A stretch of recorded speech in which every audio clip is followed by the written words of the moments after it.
नारायणन कौन है? इसरो के ग्रेट साइंटिस्ट या फिर दूसरे देश के जासूस? कल मैंने रॉकेटरी फिल्म का ट्रेलर देखा एंड मैं काफी कंफ्यूज्ड हो गई। क्या हमें खुश होना चाहिए क्योंकि भारत के साइंटिस्ट के ऊपर ऐसी फिल्म बन रही है, या फिर हमें दुखी होना चाहिए क्योंकि भारत के हीरोज के ऊपर ऐसे फेक केसेस भी लगाए गए? आज मैं आपको ऐसे इंसान की स्टोरी बताऊंगी जिससे आपको इंस्पिरेशन मिलेगी। Okay then start. आपको पता है जो हमारा इसरो है वो पाकिस्तान के सुपर को से 8 इयर्स बाद शुरू हुआ था। पाकिस्तान ने आज तक सिर्फ 2 सैटेलाइट भेजी स्पेस में और हमारे इसरो ने 65। इसरो की जितनी तारीफ की जाए उतनी कम है। पिछले 40 इयर्स में इसरो ने जितना खर्चा किया है नासा उतना हर साल खर्चा करती है। मर्शियन फिल्म से कम बजट में हमारे मार्स ऑर्बिटर मिशन कंप्लीट किया। स्पेस एक्स के 1/4 कॉस्ट में हम सैटेलाइट लॉन्च करने की पावर रखते हैं और आज दुनिया की सबसे एफिशिएंट स्पेस ऑर्गेनाइजेशन है इसरो। एंड ये सब कुछ पॉसिबल हुआ क्योंकि हमारे पास कुछ एक्स्ट्रा ऑर्डिनरी साइंटिस्ट हैं। और ऐसे ही एक साइंटिस्ट है नंबी नारायणन। विक्रम साराभाई सर ने नंबी सर के टैलेंट को बहुत अर्ली स्टेज में ही पहचान लिया एंड उन्हें आईवी लीग कॉलेजेस में जाकर पढ़ने के लिए कहा। रॉकेट प्रोपल्शन में मास्टर करने के बाद उन्हें नासा में काम करने का मौका मिला था, बट उनका सपना था भारत को नई ऊंचाइयों में पहुंचाने का और उन्होंने इसरो में वही किया। विकास इंजन डेवलप किया जो कि आज भी भारत की PSLV सैटेलाइट लॉन्च व्हीकल को पावर करता है। रशिया ने भारत के साथ 1990 में 235 करोड़ रुपीस का कॉन्ट्रैक्ट किया था। सेम टेक्नोलॉजी यूएस 950 करोड़ में और फ्रांस 650 करोड़ में ऑफर कर रहे थे। इसका ये मतलब है कि 1990s में भी इसरो इंटरनेशनल लेवल पे कंपटीशन करने के लायक था। देन शुरू होता है कॉन्स्पिरेसी। भारत को अगर मॉडर्न टेक्नोलॉजी का साथ मिले तो भारत यूएसए का कॉम्पिटिटर बन सकता है और फ्यूचर में कम पैसों में सैटेलाइट लॉन्च करके स्पेस रेस में आगे भी निकल सकता था। अब अमेरिका ये जानता था, इसे रोकने के लिए भारत से क्रायोजेनिक इंजन की टेक्नोलॉजी दूर रखना जरूरी था। यूएस के president George H.W. Bush Russia पर प्रेशर करना शुरू कर दिया और भारत का ये कॉन्ट्रैक्ट कैंसिल करवा दिया। लेकिन हमारे साइंटिस्ट स्मार्ट होने के साथ साथ स्ट्रीट स्मार्ट भी होते हैं। उन्होंने फिर भी 1919 तक क्रायोजेनिक इंजन लाने का टारगेट बरकरार रखा। भारत की इस तेज प्रोग्रेस पर एक स्पीड ब्रेकर लगाने के लिए कई इंटरनेशनल फोर्सेस ओवर टाइम काम कर रहे थे। किसी प्रोजेक्ट को कैसे खत्म करें, उस प्रोजेक्ट के लीडर का कैरेक्टर को खत्म करके। अक्टूबर 1994 में तिरुवनंतपुरम में मालदीव्स की एक लेडी को अरेस्ट किया गया जिनका नाम था मरियम रशीदा। इनके पास से मिलता है रॉकेट डिजाइन जो इसरो के थे। माना गया कि इनका वो ड्राइंग पाकिस्तान को बेचने का प्लान था।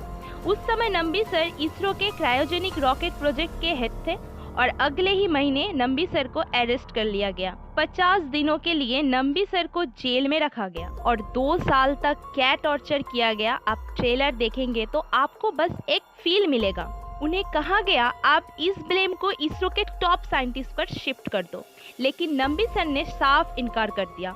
उस समय बिना किसी प्रूफ के नंबी सर के अगेंस्ट न्यूज़पेपर में आर्टिकल छपने लगे। कहा गया कि कुछ पैसों के लिए उन्होंने हमारे सीक्रेट पाकिस्तान को बेच दिए और लोगों ने ये मान भी लिया और ऐसे ही एक हीरो को रातों रात विलेन बना दिया गया। नंबी सर कहते हैं कि मैं ऐसी एक टेक्नोलॉजी कैसे बेच सकता हूँ जो उस समय एग्जिस्ट ही नहीं करता था। वो एजेंसी मुझे स्पाई क्यों बनाए जब विकास इंजन की टेक्नोलॉजी ओपन मार्केट में अवेलेबल थी। कहते हैं कि जब उनकी वाइफ मंदिर जाती थी तब पंडित उन्हें प्रसाद भी नहीं देते थे।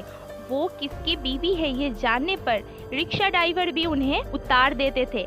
आप ही सोचिए, जो इंसान नासा को ना कहता है वो इंसान कुछ पैसों के लिए पाकिस्तान को हाँ क्यों बोलेगा।